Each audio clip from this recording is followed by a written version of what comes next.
முகனாகிவிட்டதால் உனக்கு துன்பம் நேராது. இந்த வடிவத்தில் பல அனுபவங்கள் ஏற்படும். இதை சாபமாக அல்ல, ஒரு வரமாக நினைத்துக்கொள்.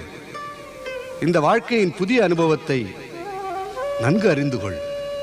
பிரபு, அருள் கூர்ந்து ஒன்று கூறுங்கள். நான் என்னுடைய பழைய வடிவத்தை எப்போது திரும்ப பெறுவேன்? பர்வதன் திரும்பி வருவதற்கு அதிக காலம் பிடிக்காது நாரதா. அதுவரை நீ தமயந்தியின் உபசரிப்பில் இருப்பாய். உனக்கு நன்மையே நடக்கும்.